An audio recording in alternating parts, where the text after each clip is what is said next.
உலகத்தில் இருக்க எல்லா கல்லறையும் மூடினபடியே இருக்கிறது. ஒரு கல்லறை மாத்திரம் அதிலே அவர் இல்லை, அவர் உயிர் தெழுந்தார் என்று பார்க்கிறோம். அவர் சொன்னபடியே உயிர் தெழுந்தார் என்று சொல்லி நம்ம ஜஸ்ட் அங்கே தமிழில் போட்டிருக்கு.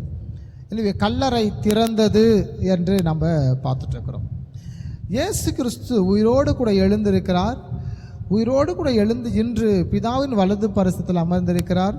இயேசு கிறிஸ்து அந்த நாட்கள் உயிரோடு கூட எழுந்து 40 நாட்கள் இந்த பூமியில் இருந்தார். பின்பு அவர் பரலோகத்திற்கு எடுத்துக்கொள்ளப்பட்டார் என்று நாம் பார்க்கிறோம். 50வது நாள் பெந்தெகோஸ்தே பண்டிகை என்ற நாள் வரும்போது சபையாகிய எல்லோரும் கூடியிருக்கும் போது ஏறக்குறைய 120 பேர் கூடியிருக்கும் போது பரிசுத்த ஆவியானவர் வந்து அங்கு இறங்கி அவர்கள் நிரப்பினார் என்று இருக்கிறது. அப்போது இயேசு கிறிஸ்து மாம்சத்தில் இல்லை என்றால் உலக பிரகாரமான ஒரு உடலிலிருந்து மறுரூபம் ஆகினார், டிரான்ஸ்பிகரேஷன். அப்போ மறுரூபம் அப்படின்றால் என்ன அப்படின்னு நம்ம பார்க்க போகிறோம். ஏன்னா கிறிஸ்தவர்களாகிய நமக்கு மிகப்பெரிய ஒரு அஸ்திவாரமான ஒன்று என்னென்றால் மறுரூபம் ஆக்கப்படுகிற ஒரு வாழ்க்கை. பவுல் சொல்கிறார், இமைப்பொழுதில் சபையாகிய நாம் மறுரூபம் ஆக்க போகிறோம் என்று சொல்லி. ஓகே, இதை கவனிங்க நீங்கள். ஏன்னா மறுரூபம் கிறிஸ்தவர்கள் ஏன் கிறிஸ்தவத்தை பின்பற்றுகிறேன் என்று அறியாமலே கிறிஸ்தவத்தை பின்பற்றி கொண்டிருப்பாங்க. ஒருவேளை இன்றைக்கி நிறைய சந்தேகங்கள் இருக்கிறது உண்டு. ஒருவேளை நான் மறுரூபம் ஆக்கப்பட்ட பிற்பாடு எப்படி இருப்பேன்? ஹைட்டாக இருப்பேனா, குள்ளமாக இருப்பேனா, இன்றைக்கி இருக்கிற மாதிரி என் உடல் அமைப்புகள் இருந்துருமா, நான் ஒருவேளை இயேசுக்கிட்ட போனேன் என் உடல் அமைப்புகள் எப்படி இருக்கும் என்றதான சந்தேகம் நிறைய இருக்கிறது உண்டு. பட் இன்னைக்கு எல்லா சந்தேகத்தையும் நம்ம என்ன செஞ்சிட போகிறோம் பார்க்குவோம். மறுரூபமான நபர்கள், மறுரூபமான இயேசு கிறிஸ்து எப்படி இருந்தார்? வேதாகமத்தில் ஒரே நபர் தான் மறுரூபம் ஆகியிருக்கிறாரு.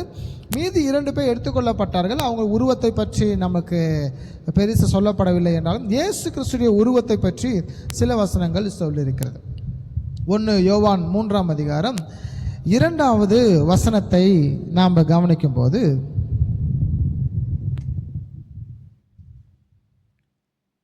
1 யோவான் 3ஆம் அதிகாரம் 2வது வசனத்தை கவனிக்கும் போது அங்கே வசனம் இப்படி சொல்லுகிறது, பிரியமானவர்களே, இப்பொழுது தேவனுடைய பிள்ளைகளாக இருக்கிறோம், இனி எவ்விதமாக இருப்போம் என்று இன்னும் வெளிப்படவில்லை. ஆகிலும் அவர் வெளிப்படும் போது அவர் இருக்கிற வண்ணமாகவே நாம் அவரை தரிசிப்பதினால் அவருக்கு ஒப்பாய் இருப்போம் என்று அறிந்திருக்கிறோம். இங்கே வசனத்தில் சொல்லப்பட்டிருக்கு,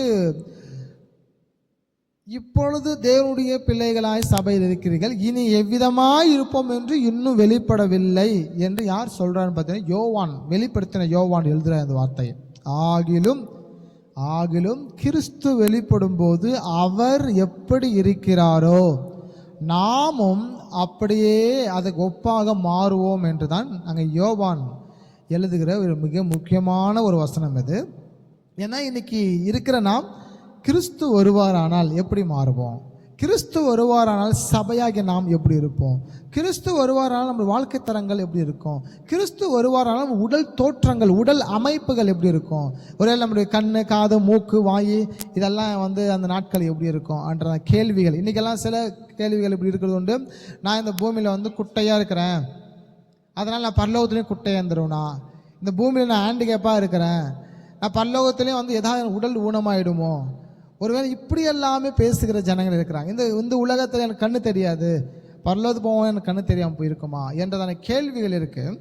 ஆனால் வசனம் சொல்லுகிறது, தெளிவான ஒரு வார்த்தை இருக்கிறது, இனி எவ்விதமாக இருப்போம் என்று இன்னும் வெளிப்படவில்லை.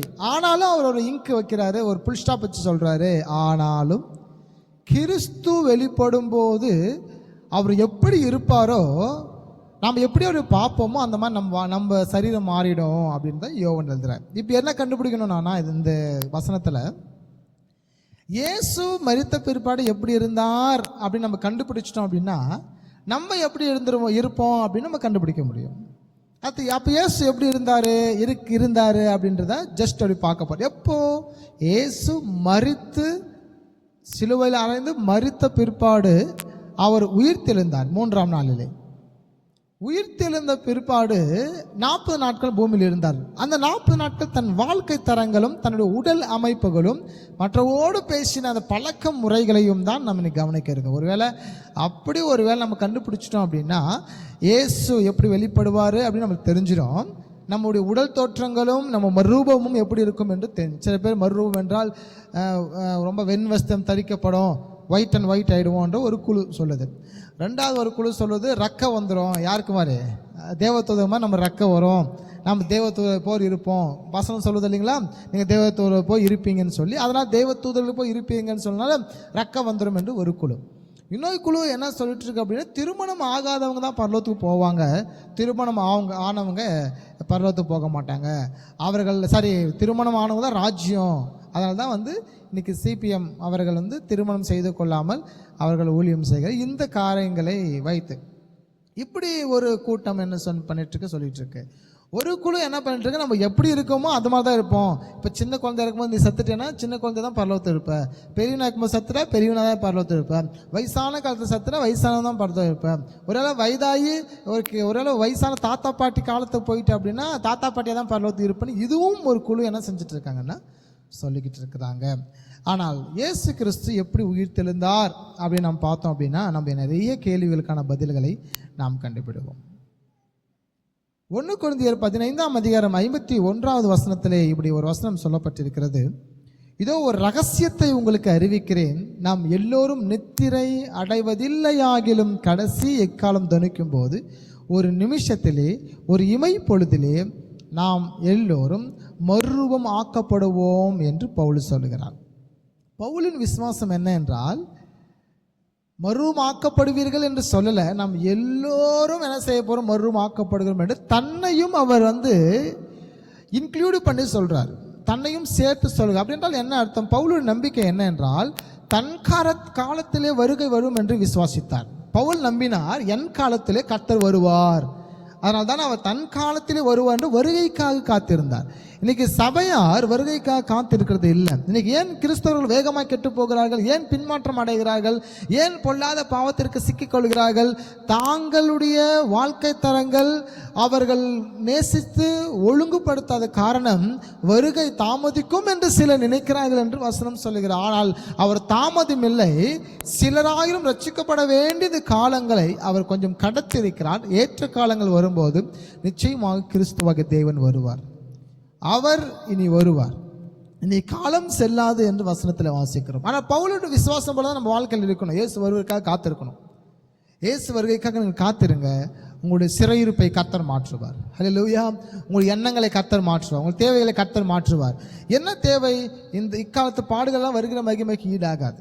இந்த உலகத்தில் நீங்கள் பெற்றுக்கொள்கிறது, சேர்த்து வைக்கிறது, சம்பாதிக்கிறது, நன்மையானவைகள் எதெல்லாம் தெரிகிறதோ, கண்களுக்கு பச்சையாக, கண்களுக்கு ரொம்ப பளிச்சுன்னு தெரியுதோ, கண்களுக்கு நல்லா சுவாரஸ்யமாக தெரியுதோ, அது எதுவும் உங்களுக்கு எந்த வகையிலும் பயன்படாது. ஒருவேளை இந்த உலகத்தில் இருக்கிற மட்டுமாக அது உங்களுக்கு பயன்படலாமே ஒழிய, கிறிஸ்துவாகிய தெய்வம் உங்கள் வாழ்க்கையில் இல்லை என்றால் அது எந்த வகையிலும் பயன்படாது. அப்போ அழகாய் சொல்லுகிறது பவுல், தன்னை சொல்லுகிறார். ரொம்ப அழகான ஒரு நபர், எந்த அழகான ஒரு வார்த்தை பேச தன்னையும் சேர்த்து சொல்லுகிறார். அவர் காலத்திலே வருகை வரும் என்று விசுவாசித்தார், நம்பினார், அதை போதித்தார். இன்னைக்கு அதை விசுவாசிக்கிறோம், நம்புகிறோம், போதிக்கிறது இல்லை. ஏன்னா இன்னைக்கு வருகை குறித்ததான பிரசங்கங்கள் ரொம்ப குறைந்து போனது, குறைந்து கொண்டே இருக்கிறது, குறைந்து கொண்டே போகும். ஒன்று, பேசுகிறவர்கள் வருகை பற்றி மட்டும் பேசுகிறார்கள்.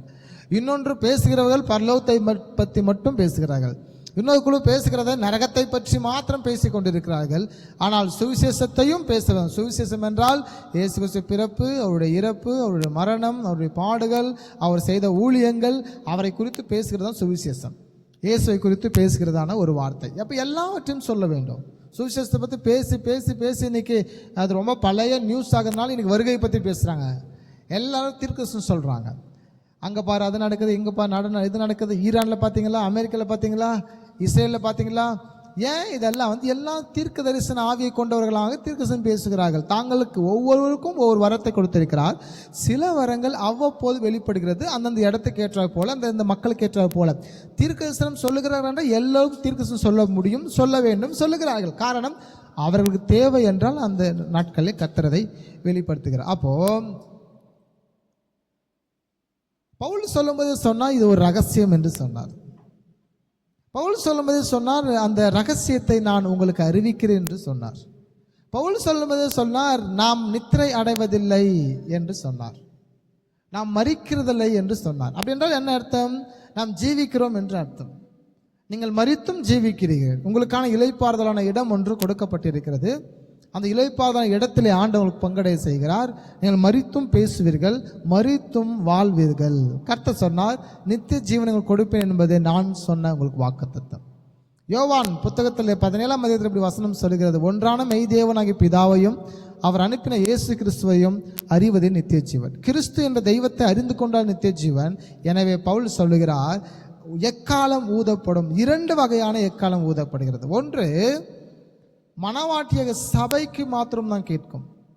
2வது எக்காலம் பார்த்தீங்க அப்படின்னா உலகத்தில் இருக்கிற எல்லாருக்கும் அந்த சவுண்ட், அந்த எக்காலம் கேட்கும், அந்த சைரன் கேட்கும். 1 கொரிந்தியர் 5:52 கவனிக்கும் போது, எக்காலம் தொனிக்கும், அப்பொழுது மரித்தோர் அழிவில்லாதவர்களாய் எழுந்திருப்பார்கள், நாமும் மறுரூபம் ஆக்கப்படுவோம் என்று பவுல் எழுதுகிறார். அப்போ இங்கே பவுல் என்ன சொல்கிறாருன்னு பார்த்தீங்கன்னா, எக்காலம் தொனிக்கும் அப்படின்னு சொல்கிறாரு. 2 விதமான எக்காலத்தை கடைசி காலத்தில் ஊதுவாங்க. பல எக்காலங்கள் இருக்குது யூதர்கள் காலத்தில். பண்டிகையானால் ஒரு எக்காலம் சவுண்டு வரும், யுத்தத்திற்கு ஆயத்தமானால் சவுண்டு வரும், யுத்தம் செய்து கொண்டிருந்தால் சவுண்டு வரும், யுத்தத்தில் வெற்றியானால் அது ஒரு எக்காலம் ஊதப்படும். இப்படி எக்காலங்கள் நிறைய எக்காலம் இருக்குது. ஆனால் கடைசி கட்ட காலத்தில் 2 எக்காலங்கள் இருக்கிறது உண்டு. நம்பர் 1 சபைக்கான எக்காலம், நம்பர் 2 யூதர்களுக்கான எக்காலம். நம்பர் 1 சபைக்காக எக்காலம். சபையாகிய நீங்கள் அதற்காக அவருக்காக காத்திருப்பீர்கள் என்றால் அந்த எக்கால சவுண்ட் உங்களுக்கு கேட்கும். சபைக்காக ஊதுபடுக எக்காலம். அப்பொழுது இமை பொழுதில் சபையாகிய நாம் மறுரூபமாகி கிறிஸ்து என்ற தெய்வத்தை நாம் கட்டாயமாக தரித்து கொள்வோம். 2வது எக்காலம் யூதர்களுக்காக 1000 அரசாட்சி இயேசு கிறிஸ்து வரும்போது இந்த 2வதான எக்காலத்தை அவர் ஊதி அதன் வழியாக அவர்கள் ஆளுகை செய்வார். அப்ப 2ஆம் வருகையின் எக்காலம், அப்ப 2 வருகை 2ஆம் வருகை என்று சொல்லுகிறோம்.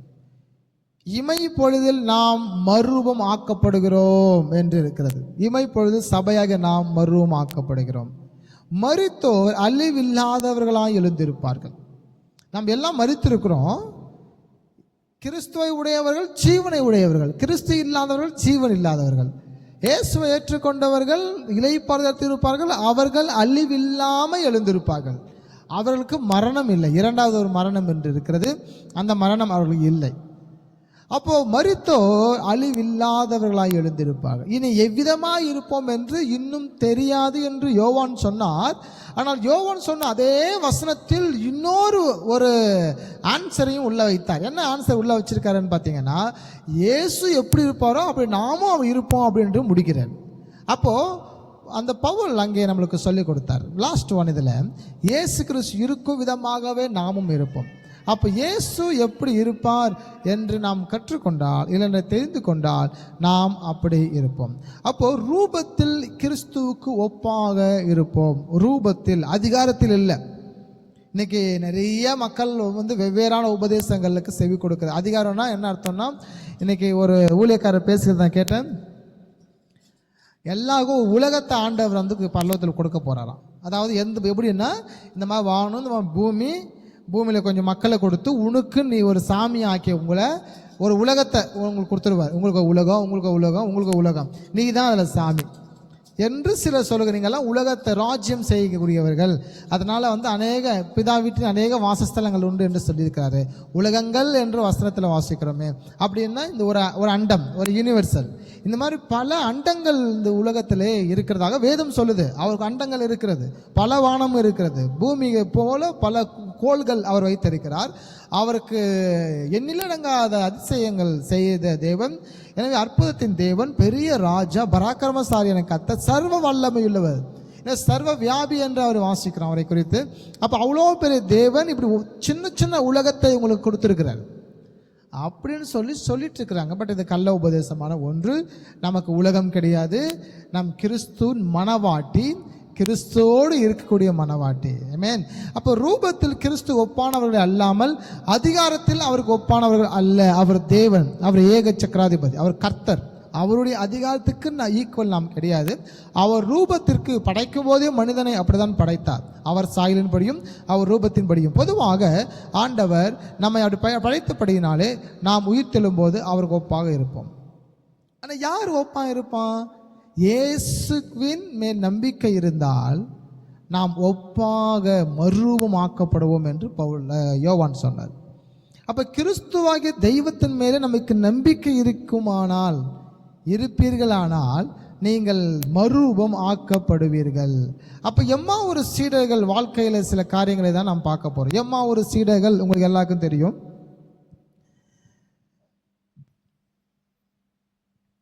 உலகத்தில் இருக்கிற அத்தனை யூதர்களும் அன்னைக்கு இஸ்ரேல் தேசத்தில் இருப்பார்கள் பஸ்கா பண்டிகை நாளிகையில். இந்த எம்மா ஒரு சீடர்கள் அங்கே அவர்கள் இருந்தார்கள். சீடர்கள் இயேசு கிறிஸ்துவின் சிலுவை மரணத்தை எல்லாவற்றையும் பார்த்து அவர்கள் 3 நாட்களுக்கு பிற்பாடு அவங்க என்ன செய்கிறாங்கன்னா எம்மாவூருக்கு நடந்து போகிறாங்க. எருசலேம்லேருந்து எம்மாவூருக்கு நடந்து போகிறாங்க. 2 சீசர்கள், ஒருவன் பெயர் கிளியோப்பா என்றதான ஒரு பெயர். 2 சீடர்களுக்கும் இயேசு மறுரூபமான பின் அவர்களுக்கு தரிசனமாகிறார். மறுரூபமான பின் அவங்க தரிசனம் ஸ்க்ரீனில் பாருங்கள், கவனிங்க. எருசலேமிலிருந்து எம்மாவூருக்கு சென்ற 2 சீடர்கள், அவங்களோட கூட யார் போகிறாங்கன்னு பார்த்தீங்கன்னா இயேசு கிறிஸ்துவும் போகிறாரு. ஆனால் இயேசு தான் அவங்களோட இருக்கிறாருன்னு சொல்லி அவங்களுக்கு தெரியல. அவங்க என்ன செஞ்சுட்டு இருக்காங்கன்னா இந்த சங்கதிகள் எல்லாவற்றையும் அந்த நபருக்கு பேசிட்டு போகிறாங்க. அந்த நபரை பொறுத்தவரை யாரோ வெளியூர்லேருந்து வந்திருக்காங்க போல என்று சொல்லி இந்த எம்மோரு சில 2 பேரும் மறுரூபமான இயேசு கிறிஸ்து அடையாளம் தெரியாதபடினாலே அவருக்கு இந்த சங்கதிகளை, இயேசு யார், இயேசு என்னார், இயேசுவை மரித்து இயேசு கிறிஸ்து சிலுவை அறைந்தார்கள், அவர் அடித்தார்கள், அவர் சிலுவையில் அறைந்து அவர் கல்லில் வைக்கப்பட்டிருந்தது, பிலாத்து இப்படி இருந்தார், எல்லா ஜனங்கள் ஒப்பு கொடுத்தார்கள், பரபாசை விடுதலை செய்தார்கள் போன்ற அத்தனை சங்கதிகளையும் இந்த 2 எம்மாவூர் சீடர்களும் இயேசு கிறிஸ்து யார் என்று அறியாதபடினாலே அவருக்கு சொல்லிக் கொண்டே போனார்கள். இந்த ஜெருசலேமுக்கும் இந்த எம்மாவூருக்கும் 15 கிலோமீட்டர் இருக்கு. 15 கிலோமீட்டருக்கு அந்த ராத்திரியில் அவங்க நடந்து போகிறாங்க. நடந்து போகும்போது அவர்களுக்கு அவர் தரிசனத்தை காண்பிக்கிறார். அப்போ 2 சீடர்கள் இயேசு மறுரூபம் ஆனதை மக்களுக்கு அறிவித்தார்கள். இயேசு கிறிஸ்து நம்மோடு வருகிற சீசர்கள் அறியாது இருந்தார்களாம். இயேசு என் கூட வரான்னு சொல்லி அவங்களுக்கு தெரியல, பாருங்க, தெரியாமல் இருக்கிறாங்க. மறுரூபம் ஆக்கப்பட்டிருந்தவர் இயேசு கிறிஸ்து அவர்களுக்கு உயிர் தெழுதலை குறித்து பிரசங்கித்தார். எம்மாவூர் சீடர்கள் நடந்து போகிற போது அவர்களும் இயேசு குறித்து பேசிக் கொண்டிருந்தாங்க. அதே சமயத்தில் இயேசு கிறிஸ்துவும் உயிர் தெழுதலை குறித்து எம்மாவூர் சீடர்களுக்கு அவர் பிரசங்கம் செய்தார். அவர் சொல்லிக் கொடுத்து கொண்டு போனார். அப்பவும் அவர் இயேசு என்று அவர்கள் அறியாதிருந்தார்கள். இயேசுவை குறித்து இந்த 2 சீடர்களும் சாட்சி கொடுத்தார்கள். இயேசுவானவர் இஸ்ரவேலரை மீட்டு ரட்சிப்பார் என்று சொல்லி அந்த சீடர்கள் அவரை குறித்து சொன்னார்கள். ஓகே, இந்த எம்மாவூர் சீடர்களுக்கு இயேசு யாருன்னு தெரியாது. ஆனால் எப்படி கண்டுபிடிச்சாங்க, எப்படி அவர்களுக்கு அது புரிஞ்சது, எப்படி இயேசு கிறிஸ்து அவங்க வெளிப்படுத்தினார் அப்படின்னு பார்த்தீங்கன்னா, இயேசுவும் அவங்களோட போய் என்ன செய்கிறேன்னா, இப்போ அப்பத்தை பிட்டு இயேசு அப்பத்தை என்ன செய்கிறார்னா எடுத்து ஆசீர்வதிக்கிறார். கவனிங்க, இயேசு கிறிஸ்து 3ஆம் நாளில், அதாவது சிலுவை அறைவதற்கு முந்தைய நாளில் அப்பத்தை எடுத்து அதை பிட்டு சீடர்களுக்கு கொடுத்து வாங்கி புசிங்கள் என்று திருவிருந்தை அறிமுகப்படுத்தினார். ஆனால் இயேசு சொன்னார், ஒரு இடத்தை ஆயத்தப்படுத்துங்கள். வழக்கம் போல சீடர்கள் பஸ்கா பண்டிகை தான் சொல்லி நிறைய ரொட்டியை சுட்டு அப்படியே மூட்டையில் கட்டி அப்படியே தள்ள தூக்கிட்டு வந்தாங்க. நிறைய ரசம், அப்புறம் நிறைய ஆடு அடித்து நான் வெஜிடேரியன். பண்டிகை, பஸ்கா பண்டிகை, பஸ்கா பண்டிகை நிறைய மக்களோட அவர் அனுசரிக்கிறாரு. நம்ம 12 சீடர்கள் தான் சொல்கிறோம், ஆனால் அங்கே 12 சீடர்கள் கிடையாது, 12க்கும் அதிகமானோர் அங்கே இருந்தாங்க. நான் நினைக்கிறேன் இந்த எம்மாவூர் சீடர்களும் அங்கே இருக்கிறாங்க. என்னென்னா இயேசு கிறிஸ்து இந்த ரசத்தையும் அப்பத்தையும் எடுத்து ஆசீர்வதித்து இதை வாங்கி புசியுங்கள், வாங்கி குடியுங்கள் என்று சொன்னபோது இந்த சீடர்கள் உடனே மனக்கண்கள் திறக்கப்பட்டு இவர் மெய்யாகவே இயேசு என்று அறிந்து கொள்ளும் போது அவர் மறைந்து போனார் என்று வாசிக்கிறோம். அப்படி என்றால் இந்த சம்பவம், இந்த எம்மாவூர் சீடர்களோடு கிறிஸ்துவாகிய தேவன் அப்பத்தை பிற்கப்பட்ட இந்த சம்பவம் எப்பயோ இவர்கள் அட்டன் பண்ணியிருக்காங்க. இந்த மீட்டிங் அட்டன் பண்ணியிருக்காங்க. எங்கே அட்டன் பண்ணியிருக்காங்க? 3 நாட்கள் முன்பதாக அவர் எருசலேமில் தங்கியிருக்க போது அவர் அப்பத்தை எடுத்து அதை ஸ்தோத்திரம் பண்ணி இது உடன்படிக்கை என்று சொல்லிக் கொடுத்தார். எனவே இந்த உடன்படிக்கை என்று சொல்லிக் கொடுத்ததினாலே இந்த எம்மாவூர் சீடர்களுக்கு அப்பத்தை எடுத்து அவர் பிட்டு ஆசீர்வதிக்கும் போது அது திருவிருந்து ஆராதனையாக அது இருந்தபடினாலே அவர்கள் பயந்து போய் அவர்கள் இயேசு உயிரோடு கூட எழுந்தார் என்று அவர்கள் விசுவாசித்தார்கள். இயேசு உயிரோடு கூட எழுந்தார் என்று அவர்கள் விசுவாசித்தார்கள். அப்பொழுது அவர்களின் மனக்கண்கள் திறக்கப்பட்டன என்று வசனத்தில் வாசிக்கிறோம். அப்போ இயேசு கிறிஸ்து மனக்கண் திறக்கப்பட்டது. உடனே அவர்களுக்கு இயேசு மறைந்து போனாராம். அப்படி என்றால் என்ன? மறுரூபம் ஆக்கப்பட்ட பிற்பாடு நடந்ததான ஒன்று. கவனிங்கப்போ, இயேசு எப்பொழுது மறுரூபமானார்? நம்ம எல்லாருக்கும் தெரியும். எடுத்த உடனே நம்ம என்னதான் சொல்லுவோம்னா, இயேசு கிறிஸ்து மகதலேன மரியாவுக்கும் மற்ற மரியாளுக்கும் முதலாக அற்புதத்தை செய்தார், தன்னை காண்பித்தார் என்று சொல்கிறோம். நிச்சயமாக அதுதான் இல்லை. முதலாக யாருக்கு தான் காண்பிக்கிறார்னு சொல்லி பார்த்தீங்கன்னா, இந்த எம்மாவூர் சீடர்களுக்கு தான் இயேசு கிறிஸ்து தன்னை வெளிப்படுத்துகிறார். எப்போ? சனிக்கிழமை சாயங்காலம். சனிக்கிழமை சாயங்காலம் நம்மை பொறுத்தவரை சனிக்கிழமை. ஆனால் யூதர்களை பொறுத்தவரை சனிக்கிழமை 6 மணி சாயங்காலம் கிராஸ் ஆயிடுச்சுன்னா அது ஓய்வு நாளாக இருக்கிறது. இயேசு கிறிஸ்து எப்பொழுது உயிர் தெழுந்தார்? ஞாயிற்றுக்கிழமை விடிய காலையில் இல்லை, சனிக்கிழமை சாயங்காலம் 6 மணிக்கு அவர் உயிர் தெழுந்தார். அதாவது ஓய்வு நாள் ஆரம்பிக்கும் போதே அவர் உயிர் தெழுந்தார். அப்போ இந்த எம்மாவூர் சீடர்கள் எப்போ எருசலேம் வந்து எம்மாவூருக்கு நடந்து போகிறாங்க? சனிக்கிழமை சாயங்காலத்துக்கு பின்னாடி பொழுது சாய்ந்த உடனே அவர்கள் ராத்திரி உணவெல்லாம் சாப்பிட்டு ஒரு 8 மணிக்கு மேலே நடக்க ஆரம்பிச்சிருப்பாங்க. இயேசுவும் அவங்களோடு கூட புறப்பட்டு போகிறார். போன பிற்பாடு தான் காலையில் தான் மகதலேன மரியாளுக்கும் மற்ற மரியாளுக்கும் கர்த்தர் கல்லறையை அடுத்து தோட்டக்காரனை போல அவர்களுக்கு அவர் வெளிப்படுகிறார். அப்போ முதலாவதாக இயேசு கிறிஸ்து யார் காட்சி கொடுக்கிறார் என்றால், இந்த எம்மாவூர் சீடர்களுக்கு ஆண்டவர் காட்சி கொடுக்கிறார். அந்நேரமே அவர் எருசலேமுக்கு திரும்பி போனார்களாம். பாருங்க, 15 கிலோமீட்டர் நடந்து போனவர்கள். 15 கிலோமீட்டர் அப்படின்றது பார்த்தீங்கன்னா ஏறக்குறைய இங்கிருந்து ஒசூர் தாண்டி பெத்தலப்பள்ளி மார்க்கெட் வரையும் வச்சுக்கோங்க. இங்கிருந்து வந்து பெத்தலப்பள்ளி வரையும் அவ்வளோ தூரத்துக்கு நடந்து போனவர்கள் அங்கே அப்பத்தை எடுத்து ஆண்டவர் அந்த ஒரு திருவிருந்து ஆராதனை செய்தபடினாலே மீண்டும் இந்த சங்கதியை அறிவிப்பதற்காக அவர் எருசலேமுக்கு வந்தார்கள். இன்றைக்கி நம்ம ஃபோன் போட்டு சொல்லிட்டு இருப்போம். இன்றைக்கி ஆண்டவர் அப்படியே உட்காரச்சு ஆண்டவரே உட்காந்து ஒரு ஃபோனில் செல்ஃபி எடுத்துருப்போம். செல்ஃபி எடுத்து ஸ்டேட்டஸில் போட்டிருந்தா வேகமாக எல்லாருக்கும் போயிட்டுருக்கோம். அன்னைக்கு மக்கள் வழியாக தான் செய்திகள் பரப்பப்பட்டது.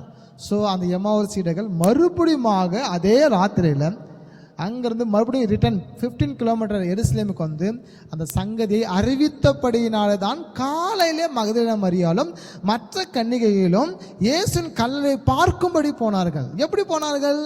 இவர்கள் அறிவித்தார்கள் நைட் டைமில் பெண்கள் வெளியே போக மாட்டாங்க. இன்றைக்கி வேணால் பெண்கள் வெளியே போவாங்க. பட் அந்த நாட்களில் வில்லேஜ்லேயே கவனித்து பார்த்தோம் அப்படின்னா, நாங்கள் சின்ன வயசு இருக்கும்போது சூரியன் அஸ்தமித்த பிற்பாடு பெண்கள் வெளியே போகிறது வழக்கம் இல்லை. அந்த நாட்களும் அப்படி இருந்தபடினாலும் அவங்க காலையில் எழுந்து பெண்கள் எங்கே போவாங்க? காலையில் வீட்டுக்கு வெளியில் தண்ணி அரைச்சி கோலம் போடுறது வழக்கமாக இருந்துச்சு. அந்த டைமில் ஓடி போய் அந்த செக் பண்ணிட்டாங்க, கல்லறையில் அது இருக்கிறாரா இல்லையா. நைட் சொன்ன எம்மாவூர் சீடர்கள் சொன்னது சரியா தவறா என்பதை அப்படியே அழைச்சி பார்த்துட்டாங்க. எனவே எம்மாவூர் சீடர்கள் மற்றும் மற்ற சீடர்கள் கூடியிருந்த எருசலேமில் பூட்டியிருந்த வீட்டுக்குள்ளாக தான் இயேசு வரார். இயேசு வந்தபோது அவங்க பார்த்து சொல்கிறாரு, உங்களுக்கு சமாதானம் உண்டாயிருப்பதாக என்று பேசுகிறார். இங்கே ஜனங்கள் அவர்கள் கூடியிருந்தார்கள். கூடியிருக்கும்போது அங்கே ஆண்டவர் சொன்னால் அவங்களுக்கு சமாதானம் உண்டாயிருப்பதாக. அங்கே எம்மாவூர் சீடர்களும் அங்கே இருக்கிறார்கள். ஒரு ஆவியை பார்ப்பது போல அவர்கள் இயேசு கிறிஸ்துவை பார்த்ததாக வசனம் சொல்லுகிறது. ஒரு ஆவிக்கு மாம்சம் இருக்குமா என்றால் மாம்சம் இருக்காது.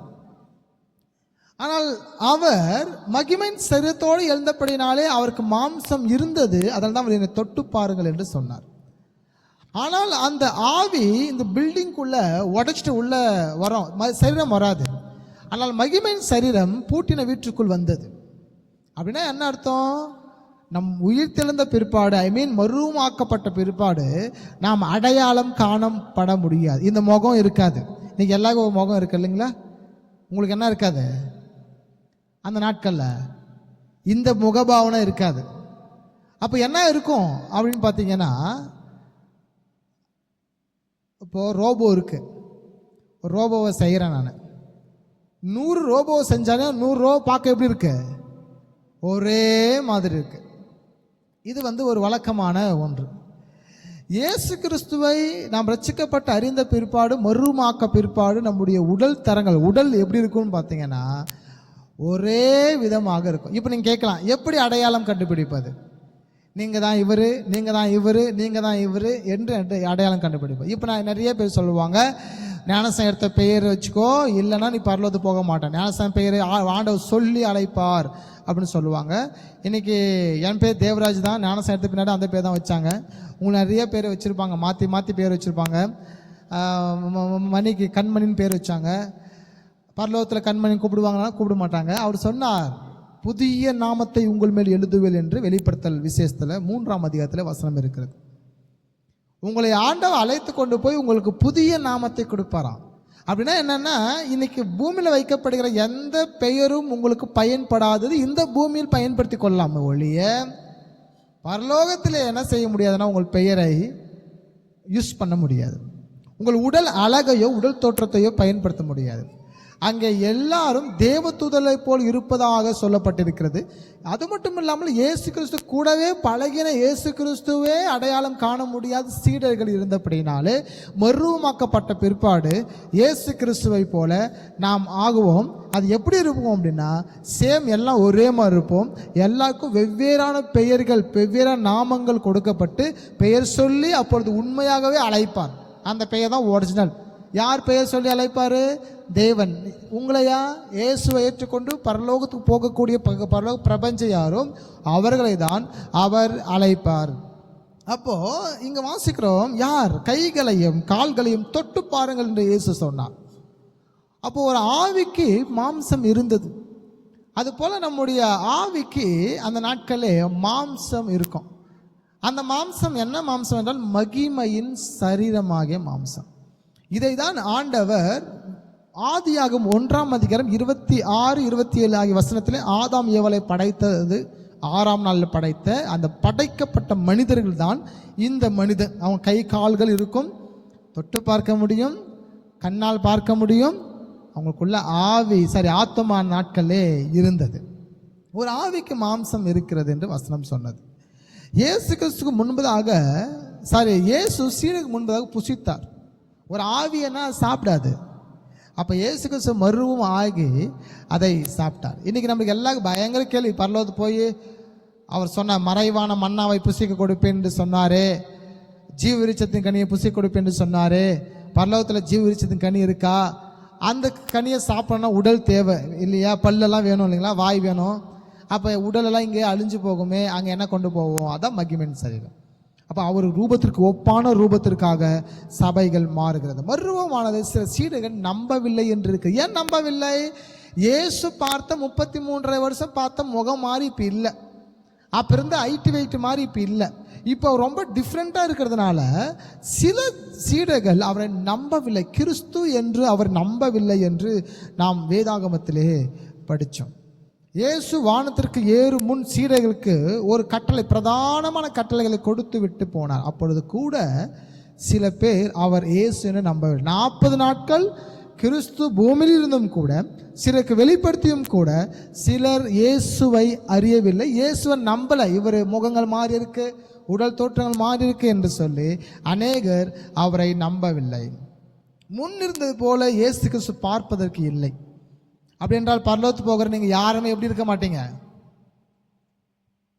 இப்போ இருக்கிற மாதிரி இருக்க மாட்டீங்க. மூக்கு பெருசாக இருக்குது, வாய் பெருசாக இருக்குது, எனக்கு என்ன ரொம்ப கருப்பாக இருக்கிறேன், ரொம்ப ஒயிட்டாக இருக்கிறேன், ரொம்ப குட்டியாக இருக்கிறேன், ரொம்ப லென்த்தாக இருக்கிறேன், ரொம்ப பெருசாக இருக்கிறேன். இந்த ஃபீலெல்லாம் எதுவுமே நீங்கள் செய்யணும் அவசியம் இல்லை. பரலோக தேவன் உங்களை என்ன செய்கிறாருன்னா, ஒரு வெளிச்சமுள்ள தேவனாக மறுமாக்கி உங்களை அழைத்து கொண்டு போக போகிறார். ஹல்லேலூயா. இதற்கு நீங்கள் ஆயத்தமாக இருக்கிறீங்களா? சபையாக நீங்கள், மனவாட்டியாக சபை அதுக்கு ஆயத்தமாக இருக்க வேண்டும். வருகைக்காக சபை காத்திருக்க வேண்டும். வருகையை சபை மறந்து விடக்கூடாது. வருகையை நினைவு கூற வேண்டும். அதற்காக ஜெபிக்கணும், அதை பிரயாசப்படணும். முன்னிருந்தது போல இயேசு கிறிஸ்து பார்ப்பதற்கு இல்லை. ரெண்டாவது ஒரு எவிடன்ஸ். ஃபர்ஸ்ட் எவிடன்ஸ் எம்மாவோட சீடர்கள்.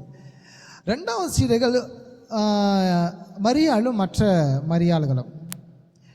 இயேசு அவர்களுக்கு தோட்டக்காரனை போல காண்பித்தார். மரியாள் இயேசு கிறிஸ்து நிற்கிறதை கண்டாள் அப்படின்னு வாசிக்கிறோம்.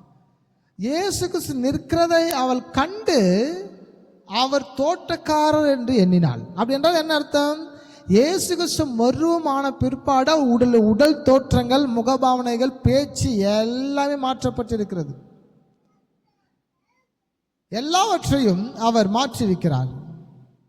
மரியாள் அது கர்த்தராகிய இயேசு என்று அறியாதிருந்தாள் என்று வேதம் சொல்கிறது. மரியாள் என்பவள் இயேசு கிறிஸ்துவின் நெருங்கிய உறவு முறையை கொண்டவள், இல்லை என்றால் சகோதரிமார்கள். அப்போ இயேசு கிறிஸ்து சிறு வயது முதலே பார்த்து பழகினவர்கள், பேசினவர்கள், இல்லைன்னா விளையாடினவர்கள். ஸோ இவர்களுக்கும் இயேசு யார் என்று தெரியவில்லை. அப்படி என்றால் மர்வமான வாழ்க்கை என்பது ஒரு அற்புதமானது, யாருக்கும் தெரியாதது, யாரும் கண்டுபிடிக்க முடியாதது, அது ஒரு மேன்மையான ஒன்று. மரியாள் இயேசு தோட்டக்காரர் என்று எண்ணினாள். அப்படின்னா அவர் உடல் தோற்றங்க, அவர் பேசுறாரு. இயேசு பேச ஸ்லாங்க கூட மனுஷன் தெரியாது. அப்போ எத்தனை நாட்கள் கூட பழகினாலும் அது அவங்க பேசுகிற பேச்சாவது வச்சு கண்டுபிடிச்சிடலாம், மாற வேஷத்தில் வந்தாலையும். ஆனால் அவர் பேசுகிற வார்த்தை கூட, அந்த சவுண்டை கூட, அந்த ஸ்லாங்கை கூட அவங்களால் கண்டுபிடிக்க முடியவில்லை. அப்போது அவர் வார்த்தையும் மாறியது. இயேசு மரியாளே என்றான். அப்பொழுது தான் இவர் கர்த்தராகி இயேசு என்று அறிந்து கொண்டாங்க. அந்த நேசம், அந்த லவபலோடு ஆண்டவர் அப்படி கூப்பிடும்போது, ஆண்டவர் என்ன கூப்பிடும்போது மரியாளுக்கு புரிஞ்சது, இவர் தோட்டக்காரன் அல்ல, இவர் மருவம் ஆகின இயேசு கிறிஸ்து என்று அவள் அங்கே உணர்ந்தாள். அப்போ ஒருவர் மருவம் ஆகப்பட்டால், மருவம் ஆனா அவங்க வாழ்க்கை தரங்கள், அவங்க உடல் தோற்றங்கள், அவங்களுடைய பேச்சுக்கள் எல்லாம் மாறுகிறது. அப்போ இக்காலத்து பாடுகள் எல்லாம் வருகிற மகிமைக்கு ஈடாகாது. இளமைகள் மாயை. இளமையில் அழகா இருப்போம், பெருசாக ஆக தொப்பெல்லாம் தொந்தியெல்லாம் போட்டுரும், முகமெல்லாம் வாடிடும், முகமெல்லாம் மூஞ்ச பார்த்தா முத்தி போன மாதிரி தெரியும். சின்ன பிள்ளையா இருக்கும்போது அழகாக இருப்போம், ஒரு வாலிப ஏஜ் ஆகும்போது அழகாக இருப்போம். ஒரு குறிப்பிட்ட ஏஜுக்கு மேலே போக போக போக போக உடல் தோற்றங்கள், முகத்தோற்றங்கள் எல்லாம் மாறிடும். அந்த உடல் தோற்றத்தை மூடி மறைப்பதற்கு எத்தனை மேக்கப்பை போடுறோம், எத்தனை அலங்கரிப்பு, எத்தனை ட்ரெஸ் கூட மாற்றுறோம். மறிக்கிற போது மறிச்சு 24 மணி நேரம் ஆச்சு நம்ம உடல்லேருந்து துர்நாற்றம் ஏற்படுது. எவ்வளோ அழகுள்ள ஒரு ஜனமாக, அழகுள்ள ஒரு நபராக இருந்தாலும் ரொம்ப நாட்கள் வைத்துக்கொள்ள முடியாது. இந்தியாவுடைய மிகப்பெரிய ஒரு பப்ளிசிட்டியான ஒரு ஆக்டர் இருந்தாங்க, ஸ்ரீதேவி. பழைய படங்கள் நடித்தவங்க அந்த காலத்தில். அவர்களுக்கு வயதான காலத்தில் கூட தன் அழகு தோற்றம் குறையாது இருந்தது. ஆனால் ஒரு 3 ஆண்டுகள் முன்பதாக அவங்க மறித்து போனாங்க. ரொம்ப அழகாக இருக்காங்களேன்னு சொல்லி யாரும் அவங்க வச்சுக்கல, தூக்கிட்டு போய் புதைச்சிட்டாங்க. மனுஷனுடைய வாழ்க்கை தரங்களெல்லாம் இவ்வளோ, உங்கள் உடல் தோற்றங்கள், உங்கள் உடல் அமைப்புகள், அழகு உள்ளவனா இருக்கிறியா, ஒருவேளை அழகு இல்லாமல் இருக்கிறோமா, எல்லாமே அவர் வருகைக்கு ஒன்றுமே இல்லை. அவர் வருகை வரும்போது கிறிஸ்துவை உடையவர்களாக வாழும்போது, ஜீவனை உடையவர்களாக இருக்கும்போது அவரை போல சபையாகிய நம்மை மாற்றுகிறார். ஆமென். அப்போ சீசர்கள் கடைசியாக மீன் பிடித்த இடம், 3வது ஒரு எவிடன்ஸ்.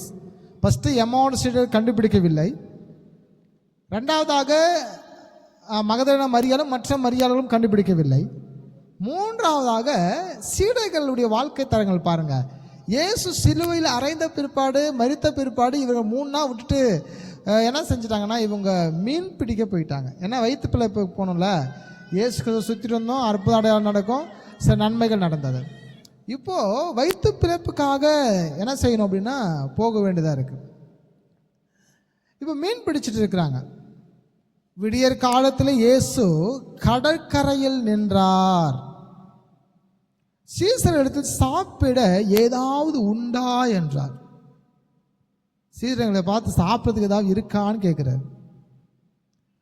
யோவான் பேதுரை பார்த்தது அவர் கர்த்தர் என்று சொல்றாரு. அது வரையும் உங்களுக்கு தெரியல, யார் சொல்ற? யோவான் தான் சொல்றாரு பேதுருக்கிட்ட, எப்பா அவர் கர்த்தர் மாதிரி தெரியுது, அவர் வார்த்தை டிஃப்ரெண்டா இருக்கு.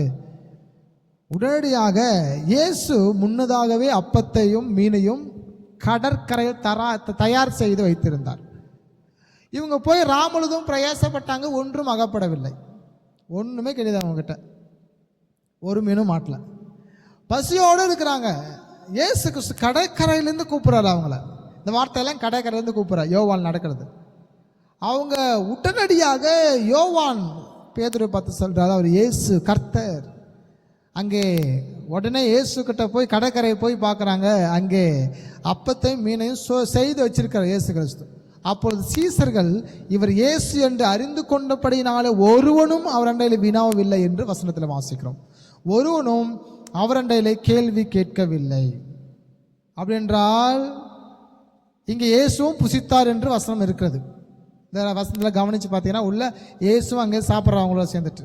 அப்போ 3 எவிடன்ஸு பைபிள் நம்ம பார்த்தோம். நம்பர் 1, எம்மாவூர் சீடர்கள் இயேசுவை அறியாது இருந்தார்கள், ஆனால் ரூபங்கள் மாறி இருந்தது. ரெண்டாவதாக கவனிச்சுக்கும் போது மரியாள், மகதலேனா மரியாளும் மற்றவர்களும், அவர்களும் அவர் தோட்டக்காரன் என்று எண்ணினார்கள். இயேசு என்றதான தெய்வம் அவங்க அறியாது இருந்தார்கள். உடல் தோற்றத்தை அவர் மாற்றியிருந்தார், பரலோக மேன்மையை வைத்திருந்தார். பரலோக மேன்மை, நாம் மரித்த பிற்பாடு நம்ம உடல் எப்படி இருக்கும் என்று அங்கே தான் அவர்கள் தான் பார்த்தார்கள். அவர்கள் தான் பாக்கியவான்கள். 120 பேர் பார்த்தார்கள், 500 பேர் பார்த்தார்கள். கர்த்தருக்கு தித்தமான அத்தனை பேருக்கும் தன்னை வெளிப்படுத்தினார், சீடர்களுக்கு வெளிப்படுத்தினார். இன்றைக்கி நமக்கு தெரியல உடல் எப்படி இருக்கும், நம்ம இயேசு கிறிஸ்து போகும்போது உடல் எப்படி இருக்கும் நமக்கு தெரியல. பட் அவங்க பார்த்தார்கள், பார்த்தவர்கள் எழுதினார்கள். நாங்கள் கண்டவைகளும் கேட்டவைகளும் தீர விசாரித்தவைகளும் நாங்கள் எழுதுகிறதாக லூக்கா எழுதுகிறார். அப்போ சாதாரணமாக எழுதல, எல்லாவற்றையும் நிதானித்து கேட்டு விசாரித்து அறிந்து புரிந்து எல்லாவற்றையும் அவர்கள் வசனத்தில் எழுதி வைத்தார்கள். அப்போ மூன்றாவதாக சீடர்கள் இயேசுவை சிலுவையில் அறைந்த பின் பிழைப்பதற்காக அவர்கள் மீன் பிடிப்பதற்காக போட் எடுத்துகிட்டு போகிறாங்க. 3 வருஷம் கழிச்சு ராமுழுதும் பிரயாசப்பட்ட ஒரு மீனும் அகப்படல. அப்போ இவங்க அகப்படலன்னு இயேசு அறிந்து ஒரு சாப்பாடை ரெடி பண்ணி அப்படி வச்சுட்டாரு. மீனையும் அப்பத்தை எல்லாம் ரெடி பண்ணி வச்சுட்டாரு. பச்சை மீன் கிடையாது, நல்ல வறுத்தெல்லாம் செஞ்சு வச்சுருப்பார். சீடைகளை கூப்பிடுறாரு சாப்பிடுவதற்கு. அப்பொழுது அவங்களுக்கு ஃபஸ்ட்டு தெரியல. ஆனால் யோவான் அதை கற்றுக்கொண்டு சரி அறிந்து கொண்டு அதை புரிந்து கொண்டு தன் ஆவியில் அதை புரிந்து கொண்டு பேதுருவிட சொல்கிறாரு, அப்பா அவர் கர்த்தர் தெரிகிறாரு, அவர் கிறிஸ்து என்று அறிந்தபடினால் ஒருவரும் அவரிடத்தில் கேள்வி கேட்கவில்லை என்று வசனம் இருக்கும். அப்போது அவர் என்னென்னா ஆச்சரியப்பட்டு பார்த்துட்டு இருக்காங்க. முகம் மாறி இருக்குது, மூக்கு மாறி இருக்குது, வாய் மாறி இருக்குது, அவர் ஸ்டைல் மாறி இருக்குது, பேச்சு மாறி இருக்குது, உடல் தோற்றங்கள் மாறி இருக்குது.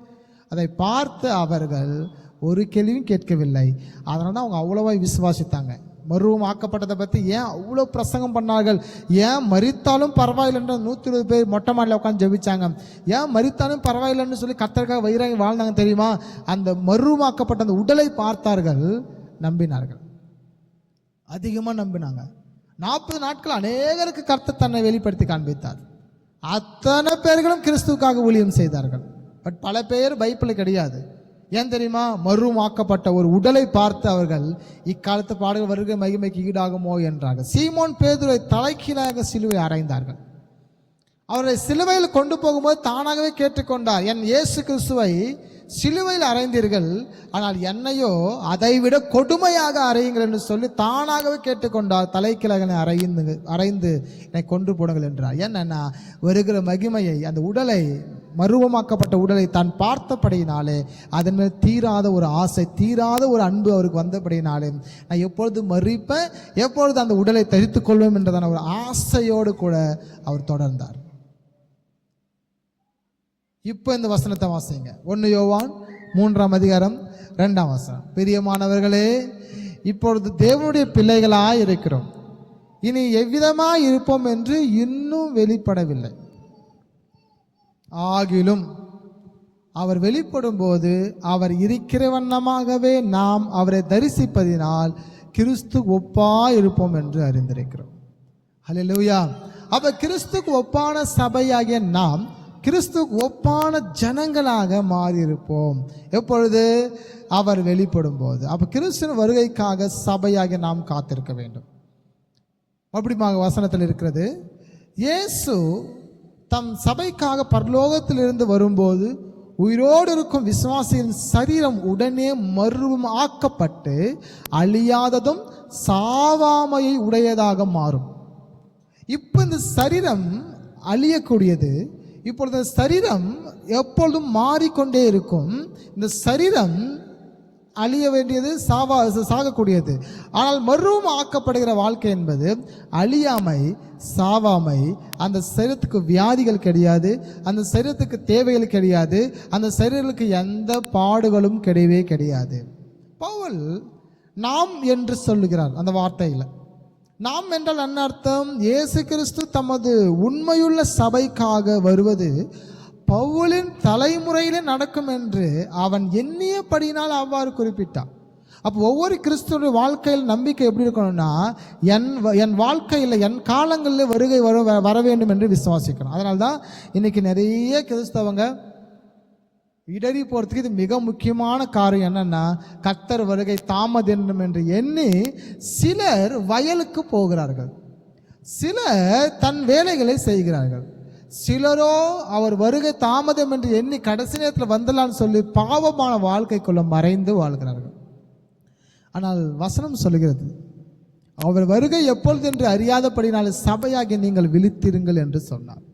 அவர் இன்ன விதமாய் இந்த காலத்தில் வருவார் என்று அறியாதபடினால் சபையாகிய நாம் விழித்திருக்க வேண்டும்.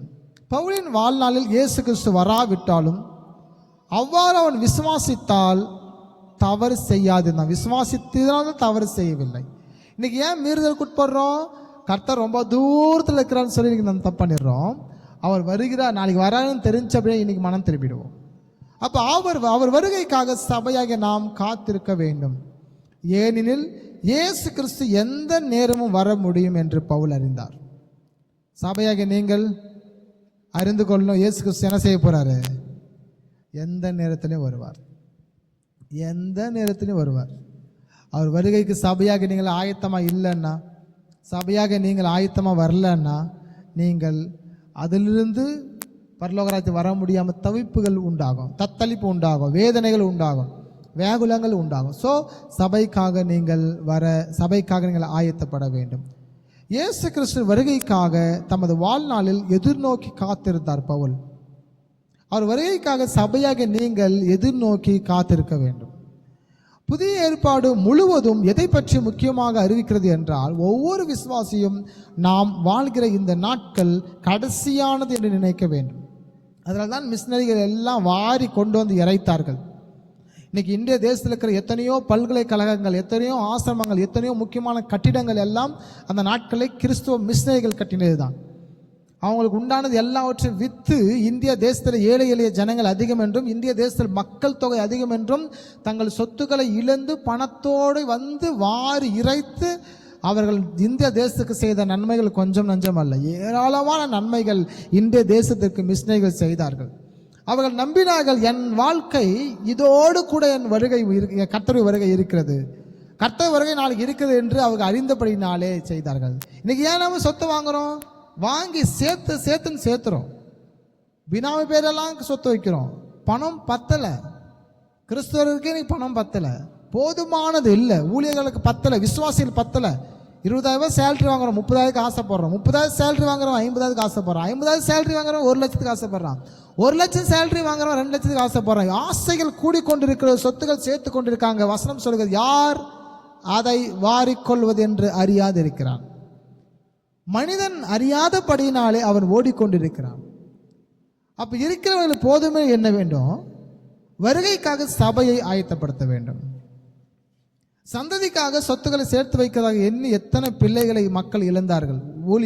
ஊழியக்கார பிள்ளைகள், விசுவாச பிள்ளைகள். கடைசியில் சொல்லுவோம், பாஸ்டர் என் பையன் பேச்சு கேட்க மாட்டேன்றான் பாஸ்டர், ஏதாவது சொல்லுங்க பாஸ்டர். பெற்றவங்களுக்கே பிள்ளைங்க அடங்கலை அப்படின்னா இந்த உலகத்தில் எவனுக்கும் அடங்க மாட்டான். ஏன்னா நீங்கள் தான், உங்களோட ஒரு பிள்ளைங்க இருக்கிறாங்க, நாங்கள்லாம் அடித்தா கேள்வி கேட்பீங்க. இன்னைக்கு வாத டீச்சர் அடித்தாலே கேள்வி கேட்குறீங்க, கேஸ் போடுறீங்க. அப்பா அம்மா நீங்கள் அடித்து நீங்கள் சரிப்படுத்தினா தான் அது சரியாகும். நீங்கள் வளைக்கலை அப்படின்னா அது வளையாது. உங்கள் வீட்டில் நீங்கள் தான் சோறு போடுறீங்க, நீங்கள் தான் ட்ரெஸ் வாங்கி தர்றீங்க, உங்களுக்கே பிள்ளைங்க அடங்கலை அப்படின்னா யாருக்கும் அடங்க மாட்டாங்க. இதெல்லாம் நொண்டி சாக்கு. பிள்ளைகளை சரியான நல்வழியில் வளர்ப்பது நமக்கு மிகப்பெரிய ஒரு கடமை. சொத்து சேர்த்து எந்த அளவுக்கு முயற்சி பண்ணி ஓடுறோம், சம்பாதிக்கிறோம், பிள்ளைங்களுக்கு எதையாவது சேர்த்திடணும். பிள்ளைக்கு நல்ல ஒழுக்கத்தை சேர்த்து கொடுக்கலன்னா 1 கோடி 1 ரூபாய் ஆக்கிடுவான். நல்ல ஒழுக்கமுள்ள பிள்ளைங்கள், ₹1 கையில் கொடுக்காம 1 கோடி ஆக்கிடுவான். ஞானமுள்ள பிள்ளைகள் எந்த ரூட்டில் வளர்க்குறோம்? கர்த்தருக்கு பயபக்தி உள்ள ஜனங்களாக உங்கள் சந்ததியை நீங்கள் வைக்கணும். கர்த்தருக்கு பயப்பட வைக்கணும். ஒரு 10 வயசு குழந்தைங்களுக்கு ஆயிடுச்சு அப்படின்னாலே, இல்லை ஒரு 6-7 வயசு ஆயிடுச்சு, ஃபஸ்ட் ஸ்டாண்டர்ட் செகண்ட் ஸ்டாண்டர்ட் போயிட்டாலே ஒரு பைபிள் கையில் வாங்கி கொடுத்துடணும். தினமும் 2 வசனம் மெமரி பண்ண வைக்கணும். ஒவ்வொரு வருஷம் கெப்பாசிட்டிக்கு ஏற்ப டெய்லியும் ஒரு அதிகாரம் படிக்க வைக்கணும். படிக்க வச்சு கர்த்தருக்கு பயப்படுகிற வழியை நீங்கள் ஏற்படுத்தி விட்டால் கர்த்தர் உங்களுக்கு பயப்படுகிற வழியை அவர் ஏற்படுத்துவார். கர்த்தருக்கு கீழ்ப்படுகிற வாழ்க்கையை நீங்களே அவனுக்கு சொல்லிக் கொடுத்தால் ஆண்டவர் உங்கள் பையனுக்கு சொல்லிக் கொடுப்பார். தாய் தகப்பனை கனம் பண்ணு, இதுவே முதலாம் கற்பனையாக இருக்கிறது, இது ஆயுஷ் நாட்கள் அதிகரிக்கக்கூடிய ஒரு கற்பனை என்று சொல்லிக் கொடுப்பார். நீங்கள் கர்த்தரோடு பிள்ளைகளை வாழ வைக்கணும், சபையோடு வாழ வைக்கணும். சபையோடு நீங்கள் வாழ வைக்க ஆண்டவர் உங்கள் பிள்ளையை உங்களோடு கூட வாழ வைப்பார். இன்றைக்கி நம்மோட கூட வச்சுக்க விரும்புகிறோம். சபை பக்கம் விடாமல், ஜபிக்க விடாமல், ஆராதிக்க விடாமல், பைபிள் படிக்க விடாமல் எத்தனை பயங்கள் வாழ்க்கையில் இருக்குது. அப்போ வருகிற மகிமைக்கு எப்படி ஈடாகும்? சபையாகி நாம் வருகிற மகிமையை எப்படி காப்பாற்றுவோம்? கர்த்தர் வரும் நாளுக்கு அறியாதப்பட்ட சபையாகி நீங்கள் விழித்திருங்கள். புதிய ஏற்பாட்டு முழுவதும் எதை குறித்து அறிவிக்கிறது முக்கியமாக என்ற ஒவ்வொரு விசுவாசியும் நாம் வாழ்கிற இந்த நாட்கள் கடைசியானது என்று நினைக்க வேண்டும். அடுத்த ஞாயிற்றுக்கிழமை நமக்கு இருக்காது, அடுத்த மாதம் நமக்கு இருக்காது. வசனம் சொல்கிற நாளைக்கு பிறக்கிறது மனிதன் அறியான். நாளைக்கு மண்டே திங்கட்கிழமை பிறக்கும் அப்படின்றது மனுஷன் அறியான் என்று வசனம் சொல்லுவது. தெரியல மக்களுக்கு. அப்போ மனுஷன் தெரிய அறியாதபடி நாளை விழித்திருங்கள் என்று வசனத்தில் மறுபடியும் வாசிக்கிறோம். நாம் வாழ்கிற வாழ்நாட்களில் இயேசு கிறிஸ்து வருவார் என்று எதிர்நோக்கி காத்திருப்பது தான் நம் வாழ்க்கையில் முக்கியமானது. ஆகவே தங்கள் வாழ்நாளில் இயேசுவை எதிர்நோக்கி இல்லாதவர்கள் அனைவரும் ஆதி அப்போஸ்தலர்களின்படி வாழவில்லை என்று அர்த்தம். அப்போ வருகைக்காக சபை காத்திருக்கல அப்படின்னா ஆதி சபையாக நீங்கள் வாழவில்லை என்று அர்த்தம். இயேசு கிறிஸ்துவின் மறுரூபமான சரீரம் எப்படிப்பட்டதாக இருந்தது? நீங்கள் இங்கே பார்க்கும்போது ஆதாமுக்கும் ஏவாளுக்கும் ஆரம்பத்தில் கொடுக்கப்பட்டிருந்த அந்த சரீரம் தான் இந்த மகிமையின் சரீரம். அவர்கள் மகிமையின் சரீரமாய் வாழ்ந்தார்கள். இரண்டாவதாக ஆதாமும் ஏவாளும் இதை இழந்து போனார்கள். மனிதனாகிய நமக்கு கொடுத்திருந்த மகிமையின் சரீரத்தை அவர்கள் இழந்தார்கள். அவர் வரும்போது நமது அற்பமான சரீரத்தை தம்முடைய மகிமையான சரீரத்திற்கு ஒப்பாக மாற்றுவார். இந்த சரீரம் அற்பமானது. நம்முடைய அழகு தோற்றங்களாக இருந்தாலும், ஹைட் வெயிட்டாக இருந்தாலும், எந்த நிறமாக இருந்தாலும் சரீரம் அற்பமானது. நிறங்கள் மாறிக்கொண்டே இருக்கும், தோற்றங்கள் மாறிக்கொண்டே இருக்கும், இளமைகள் மாறிக்கொண்டே இருக்கும். அதனால தான் வசனம் சொல்லும், உங்கள் இளமை மாயை அப்படின்னு வசனம் இருக்கும். எல்லாம் மாயை. கொஞ்ச நாள் முடி இருக்கும் தலையில் எங்களுக்கெல்லாம், கொஞ்ச நாள் கழித்து முடியெல்லாம் கொஞ்சமாக கொட்டிடும். முடி இருக்கிறவன் இருக்குது என்று எண்ணக்கூடாது. அப்போது நம்ம வாழ்க்கையில் இருக்கிறது எல்லாமே இப்படி தான். உடல் தோற்றங்கள் எல்லாமே மாறி போகும். இந்த சரீரம் அற்பமானது என்று வசனம் சொல்லுது. மருவ மலையில் அவர் சரீரம் மகிமையின் சரீரமாக மாறியது.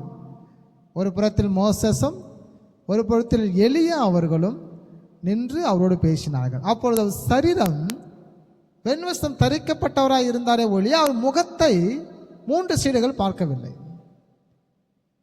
அவர்கள் வெண்வஸ்திரம் தரிக்கப்பட்டு முக்காடிட்டு பேசி கொண்டிருந்தபடினாலே யோவானும் யாக்கோப்பும் பேதுரு 3 பேரும் கிறிஸ்துவின் முகம் மாறியதை இவர்கள் பார்க்கவில்லை.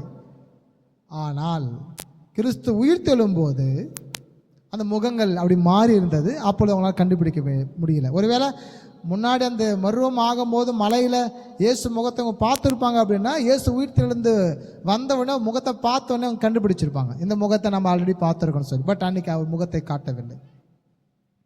நாம் மகிமையின் மேல் மகிமை அடைந்து மருவமாகுவோம். சபையாக நாம் மருவம் ஆவோம். எப்பொழுது என்றால் ஆண்டவர் வருகை வரும்போது. எவ்வளோ பெரிய ஒரு ஆச்சரியம், பாக்கியம் பாருங்கள். நம்ம நரேந்திர மோடிஜி கூட இல்லாத கொடுப்பனை இன்னைக்கு நமக்கு இருக்குது. எந்த அரசியல்வாதிகளுக்கும் பெரிய பெரிய பணக்காருக்கு இல்லாத மகத்துவமான வாழ்க்கை நமக்கு இருக்குது. அவர்கள் செல்வந்தர்கள் மரித்தால் மரித்தது தான். கிறிஸ்தவர்களாக நீங்கள் மரித்தால் உயிர் தெழுவீர்கள். காலங்களை ஆண்டு வைத்திருக்கிறார். அந்த நாட்களை கர்த்தர் வைத்திருக்கபடினாலே நீங்கள் எந்த விசுவாசத்தில் இருக்க வேண்டும் என்பதை நீங்கள் கவனித்து பாருங்கள். எனவே நாட்கள் பொல்லாதவைகளாக இருக்கிறபடினாலே உங்கள் காலங்களை நீங்கள் பிரயோஜனப்படுத்திக் கொள்ளுங்கள். உங்களுக்கு கிடைத்துள்ள ஒவ்வொரு வாய்ப்பையும் பயன்படுத்தி நற்செயலை செய்யுங்கள். ஏனென்றால் நம்ம கெட்ட காலங்களிலே வாழ்கிறோம். பிள்ளைகளை நல்லொழுக்கம் உள்ள கர்த்தருக்குள் வளர்த்து வைங்க. உங்கள் ஃபேமிலி குடும்பத்தை கர்த்தருக்குள் வளர்த்து முன்னேறுங்க. உங்களுடைய சம்பாதிப்பை வருமானத்தை கர்த்தருக்கு முன்பதாக உத்தமனமாய் வெளிப்படுத்துங்கள். உங்களுடைய யோகிதை ஒழுக்கத்தை கர்த்தருக்கு முன்பதாக வையுங்கள். உங்களுடைய எல்லா விதமான பேச்சுக்களையும் கர்த்தருக்கு முன்பதாக வையுங்கள். கர்த்தர் பார்க்கிறவராய் இருக்கிறார். அவருடைய கண்களுக்கு முன்பதாக எல்லாம் நிர்வாணமாக இருக்கிறது, வெளியரங்கமாக இருக்கிறது. ஆமென். நீங்கள் எதை செய்தாலும் கர்த்தருக்கு நீங்கள் என்ன செய்யணும் அப்படின்னா கணக்கு ஒப்புவிக்கணும். நீங்கள் எதை செய்தாலும் கர்த்தருக்கு கணக்கு ஒப்புவிக்கணும். ஸோ மருவமாகிற வாழ்க்கை நமக்கு ஒரு ஆச்சரியமான வாழ்க்கை. மருவமாகிற வாழ்க்கை நம்மளுக்கு ஒரு சரியான வாழ்க்கை. எனவே அந்த காலத்தை, அந்த நேரத்தை சபையாகிய நாம் பெற்றுக்கொள்வோம். ஹல்லேலூயா. நம்ம எல்லாம் எழுந்து நிற்போமா?